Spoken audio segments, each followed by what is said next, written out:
कद्रू आपल्या पुत्रांना यज्ञज्वाळात जळून भस्म होण्याचा शाप देते. गंगा आपल्या पुत्रांना जन्मतःच पाण्यात बुडवून मारून टाकते. कद्रूचा महाभारत कथेशी संबंध तरी काय, असा प्रश्न काही श्रोत्यांना पडण्याची शक्यता आहे. पण कद्रूचा एक वंशज तक्षक आणि तिचाच दुसरा वंशज आस्तिक मुनी यांच्या आगमनानंतर आणि यांनी हस्तक्षेप केल्यानंतरच महाभारत कथेचा समारोप होतो, महाभारत कथेचं समापन होतं.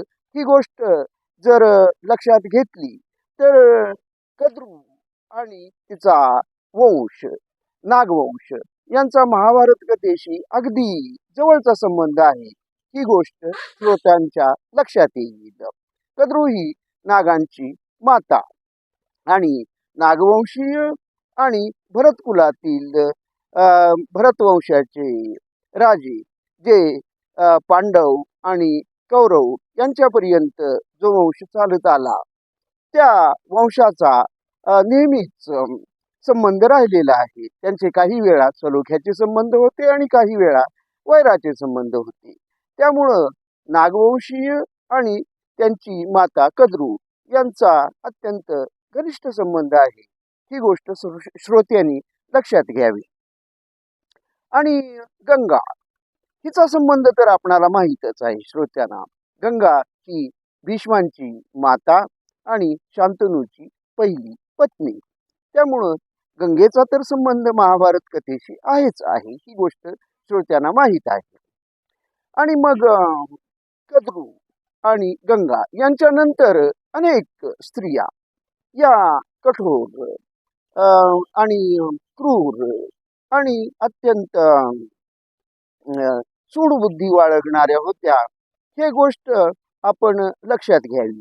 पण या यादीची सुरुवात महाभारतात मधील अत्यंत कठोर अशा स्त्रियांच्या यादीची सुरुवात कद्रूपासून करावी लागेल. कद्रू ही नागांची माता आणि ती मत्सरी होती. तिची बहीण सख्खी बहीण विंता आणि नंतर सवत सुद्धा असलेली विंता, हिला कपटानं फसवण्यासाठी कद्रू आपल्या पुत्रांना उच्चैश्रवा या इंद्राच्या अत्यंत निष्कलंक अशा शुभ्र अश्वाच्या शेपटीला अशा पद्धतीनं वेढून टाकण्याची आज्ञा देते की ती शेपटी काही काळापुरती काळी दिसली पाहिजे, पूर्णपणे काळी दिसायला हवी, अशा पद्धतीनं आपल्या पुत्रांनी तिला वेढून टाकावं अशी कद्रू ही आपल्या पुत्रांना आज्ञा देते.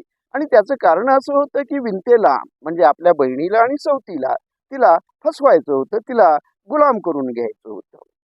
त्यामुळं मायावी रूप धारण करून आपल्या पुत्रांनी ही शेपटी काळी दिसली पाहिजे अशा पद्धतीनं या शेपटीला वेढून टाकावं अशी कद्रू त्यांना आज्ञा देते. पण तिच्या नागपुत्रापैकी काही सच्छील वृत्तीचे म्हणजे चांगल्या वृत्तीचे जे नाग होते त्यांच्या लक्षात आपल्या मातेचं कपट आलं. आपल्या सावत्र मातेला फसवण्यासाठी, कपटानं फसवण्यासाठी आपली माता आपणाला अशा प्रकारची ही आज्ञा करते आहे हे त्यांच्या लक्षात आल्यानंतर त्या नागाने म्हणजे चांगल्या वृत्तीच्या सच्छील वृत्तीच्या नागाने तिची आज्ञा पाळण्यास नकार दिला. तेव्हा आपल्या पुत्रांचा आपली आज्ञा न पाळणाऱ्या पुत्रांचा कद्रूला क्रोध आला आणि तिनं क्रोधानं त्यांना असा शाप दिला की पुढं कधी जन्मेजय राजा जेव्हा सर्पसत्र यज्ञ करील तेव्हा त्या सर्पसत्र यज्ञामध्ये या आज्ञापालन न करणाऱ्या नागांचा जळून अंत होईल. ते या यज्ञकुंडामध्ये पडतील आणि ते जळून जातील आणि त्यांचा अंत होईल. आणि पुढं हा शाप तिचा खरा ठरला. तक्षकापर्यंत ही कथा पुढे जाते. कद्रू ही कठोर आहे आणि निर्दयी आहे आणि मत्सरी आहे. आपल्याच पुत्रांना असा अत्यंत कठोर शाप देणारी माता कद्रू, तिला निर्दयी म्हणायचं का? निश्चितच ती निर्दयी तर आहेच. पण त्यानंतर अनेक स्त्रिया या महाभारत कथेमध्ये आहेत आणि त्या सुद्धा आपापल्या परीनं निर्दयीच आहेत. गंगा त्यापैकीच एक. तिनं शांतनूशी विवाह केला आणि विवाह केल्यानंतर शांतनू आणि गंगा यांचे पहिले 7 पुत्र. या 7 पुत्रांना गंगेनं जन्मतःच पाण्यामध्ये बुडवलं आणि त्यांना मारून टाकलं. पण तिचा 7वा पुत्र भीष्म याला मात्र तिनं मारून टाकलं नाही. गंगेचं हे कृत्य निर्दयीपणाचं, कठोर क्रूरपणाचं आहे असं म्हणायचं का? वरकरणी तरी तसंच म्हणावं लागेल. पण तिनं हे कृत्य का केलं हे जर समजून घेतलं तर कदाचित आपलं मत बदलू शकेल. तिने हे असं करण्याचं कारण असं होतं की हे गंगेच्या पोटी जन्म घेतलेले जे पुत्र होते ते सगळेच्या सगळे अष्टवसू होते आणि ते शापित होते आणि त्यांना शापामुळं, वशिष्ठ ऋषींनी दिलेल्या शापामुळं मनुष्य योनीमध्ये जन्म घ्यावा लागणार होता. तेव्हा त्यांनी गंगेला अशी विनंती केली की तिनं त्यांचा गर्भभार वहावा आणि जन्मल्या जन्मल्याच त्यांना मारून सुद्धा टाकावं, म्हणजे त्यांना मुक्तता लवकरात लवकर मिळून जाईल आणि ते शापमुक्त होतील. गंगेनं त्यांची ही विनंती मान्य केली आणि त्याप्रमाणे तिनं पहिल्या 7 पुत्रांना, शांतनू आणि तिच्या पहिल्या 7 पुत्रांना पाण्यात बुडवून मारून टाकलं. पण 8वा पुत्र भीष्म याला शांतनूच्या हस्तक्षेपामुळं तिनं जिवंत ठेवलं. तेव्हा गंगेचं कृत्य हे वरकरणी जरी आपणाला अत्यंत निर्दयीपणाचं, क्रूरपणाचं वाटत असलं तरी वास्तविक बघता तिचं हे कृत्य हे अष्टवसूंच्यावर दया करणारच होतं आणि त्यांना मुक्ती मिळावी म्हणून तिनं हे कृत्य केलेलं होतं. आणि त्यामुळं तिच्या कृत्याला आपण संपूर्ण चित्र बघितल्यानंतर क्रूर म्हणू शकणार नाही. पण तिची नंतरची सवत म्हणजे शांतनूची दुसरी पत्नी सत्यवती, हिच क्रौर्य किंवा हिचा ज्या प्रकारे ती भीष्माशी वागली ते निर्दयीपणाचं होतं असं म्हणावं लागेल. आणि तिचा निर्दयीपणा हा एका वेगळ्या प्रकारचा निर्दयीपणा होता. झालं काय की सत्यवती आणि शांतनू यांचा विवाह होण्यासाठी तिनं पहिली अट जी ठेवली ती अट अशी ठेवली की शांतनूशी तिचा विवाह झाल्यानंतर केवळ तिचेच पुत्र हस्तिनापूरच्या गादीचे वारस होतील. गंगा आणि शांतनू यांचा पहिला पुत्र भीष्म किंवा त्याचे वंशज हस्तिनापूरच्या गादीवर कोणताही अधिकार सांगणार नाहीत. आणि ही अट मान्य असेल तरच ती शांतनूशी विवाह करण्यास तयार झाली. त्यामुळं तिच्या या अटीला पूर्ण करण्यासाठी भीष्माना म्हणजे गंगा आणि शांतनू यांचा पहिला पुत्र, शेवटचा पुत्र आणि शांतनूचा आता जिवंत असलेला पुत्र भीष्म यांनी अशी प्रतिज्ञा केली की ते आजन्म अविवाहित राहतील आणि ब्रह्मचर्य पालन करतील. आणि त्यानंतरच सत्यवती आणि शांतनू यांचा विवाह झाला. आता सत्यवतीचं हे कृत्य, ज्या कृत्यामुळं भीष्माचार्यांना एक अत्यंत वेदनामय आणि भाकड आयुष्य जगावं लागलं. दीर्घ असं वेदनामय आयुष्य त्यांना जगावं लागलं. तिनं जे केलं ते एका होतकरू आणि ज्याचं आयुष्य नुकतंच आता सुरू होणार आहे अशा तरुणाला तिनं पुढचं त्याचं सगळंच्या सगळं आयुष्य अत्यंत निष्फळ करून टाकलं असं म्हणावं लागेल. आणि त्यामुळं भीष्माचार्य हे एक अत्यंत निष्फळ आणि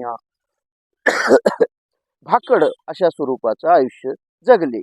त्यामुळं सत्यवतीला सुद्धा काही कमी क्रूर म्हणता येणार नाही, कारण राज्यलोभापायी आणि केवळ स्वार्थीपणानंच तिनं भीष्मांच्यावर अशी ही वेळ आणली.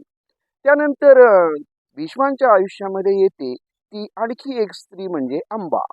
अंबा ही काशी राजाची सगळ्यात ज्येष्ठ कन्या.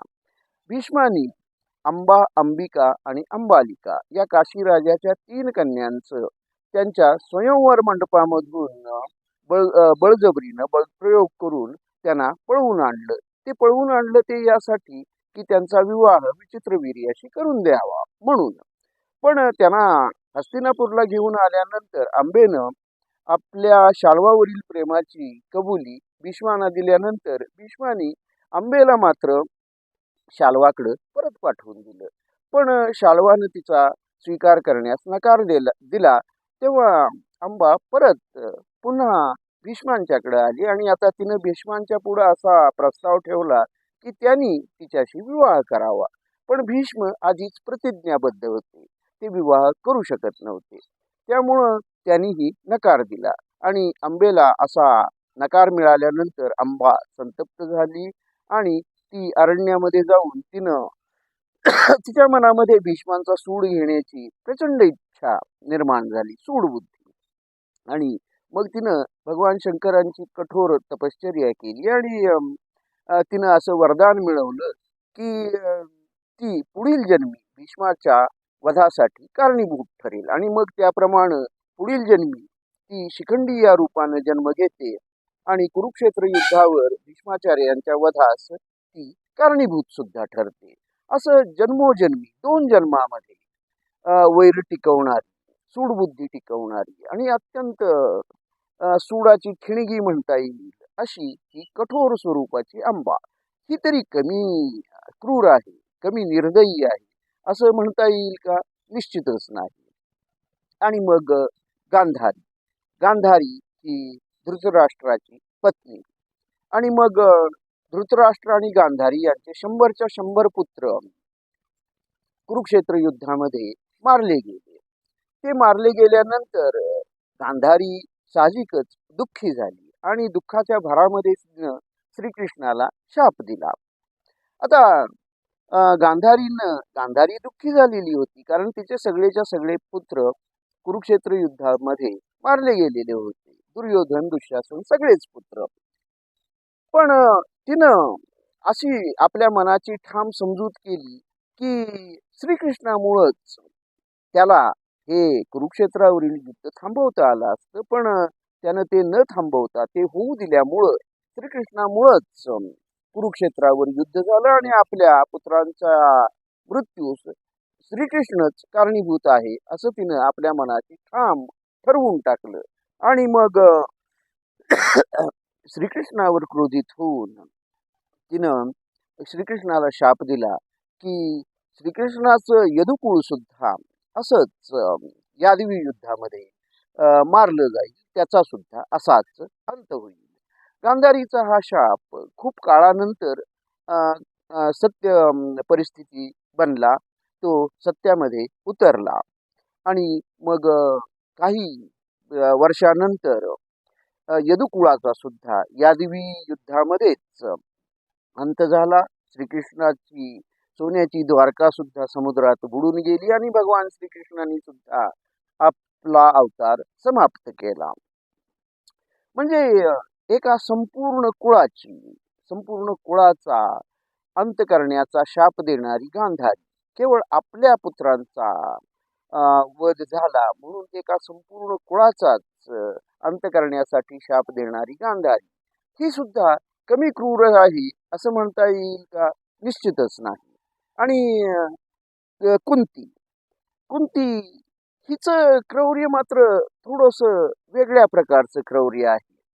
ती निर्दयी तर निश्चितच बनली, कर्णाच्या बाबतीत ती निर्दयी बनली. कुंती ही पांडूची पत्नी, पण पांडूशी तिचा विवाह होण्यापूर्वी तिला दुर्वास ऋषींनी वरदान म्हणून एक मंत्र दिलेला होता आणि या मंत्राच्या साह्यानं ती कोणत्याही देवतेला आवाहन करून त्या देवतेकडून पुत्रप्राप्ती करून घेऊ शकेल असं त्यांनी तिला सांगितलेलं होतं. आणि मग त्याप्रमाणे ती अजून पौगंड अवस्थेमध्ये होते, कुमारिका होती आणि तिचा अर्थातच विवाह सुद्धा झालेला नव्हता.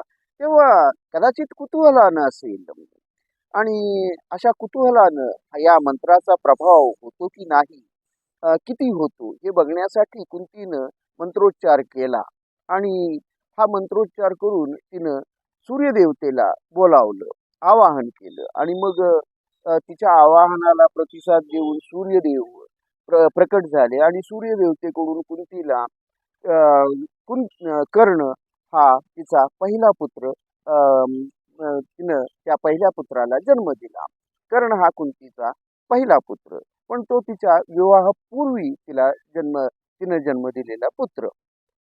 त्याला तिनं जन्म तर दिला, पण आता अम, लोकांच्या भीतीनं, सामाजिक भीतीनं, राजकुलाची प्रतिष्ठा, मर्यादा या सगळ्याच गोष्टी लक्षात घेऊन कुंतीनं जन्मतःच कर्णाचा लहान असतानाच म्हणजे बालक असतानाच ते अर्भक असतानाच त्याचा त्याग केला आणि त्याला एका टोपलीमध्ये घातलं आणि पाण्यामध्ये सोडून दिलं. पाण्यामध्ये बुडवून मारून टाकणारी गंगा वेगळी आणि वाहत्या पाण्यामध्ये टोपलीमध्ये बालक ठेवून अजाण बालक ठेवून त्याला वाहत्या पाण्यामध्ये सोडून देणारी कुंती ही वेगळी.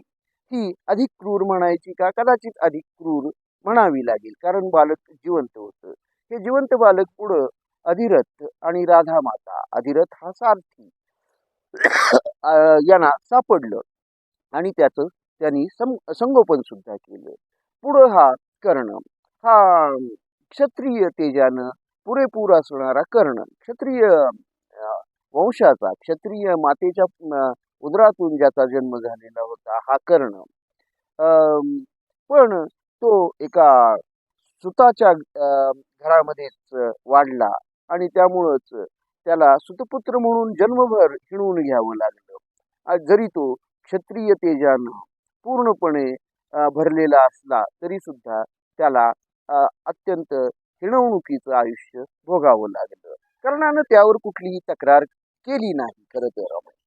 आणि या दरम्यानच्या काळामध्ये कुंतीनं अनेक वेळा संधी मिळून, कदाचित अनेक वेळा कर्ण तिच्या समोर येऊन सुद्धा कर्णाला त्याचं हे जन्मरहस्य कधी सांगितलं नाही.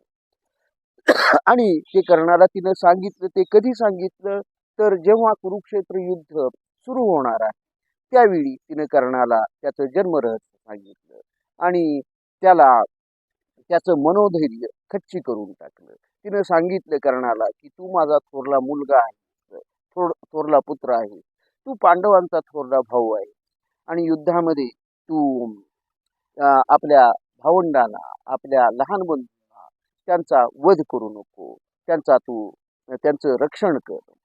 आता कर्णानं त्यांचं रक्षण वेगळ्या प्रकारे कुरुक्षेत्रावर युद्ध करत असताना केलं, ही सत्यता ही आपणाला मान्यच करावी लागेल. कारण त्याच्या समोर जेव्हा नकुल सहदेव किंवा भीम, युधिष्ठिर आले तेव्हा तेव्हा त्यानं त्यांचा पराभव केला, पण त्यांचा वध मात्र केला नाही.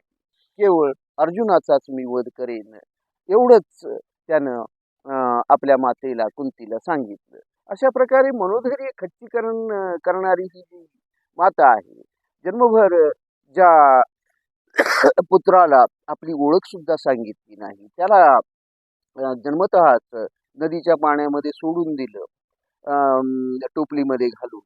त्याला तिनं त्याचं जन्मरहस्य सांगितलं. ते कधी सांगितलं तर ज्यावेळी तिचा स्वार्थ तिला साधून घ्यायचा होता तेव्हा तिनं त्याचं जन्मरहस्य त्याला सांगितलं.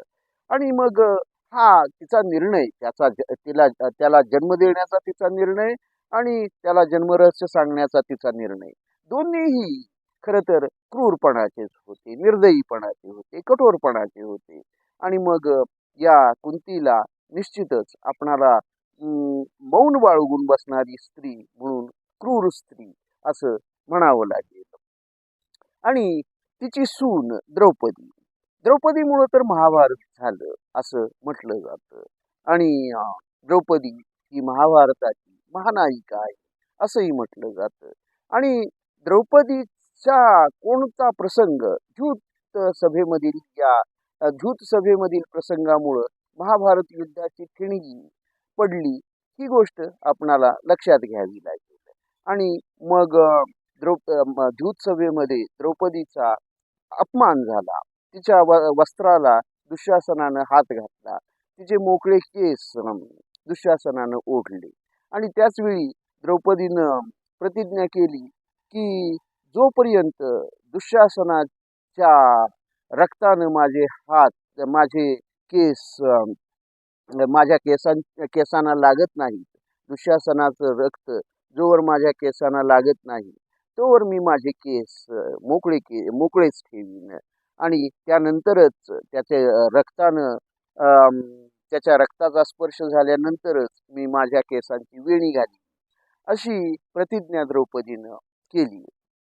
आणि तिच्या या प्रतिज्ञेची पूर्तता पुढं कुरुक्षेत्र युद्धामध्ये भीमाने केली.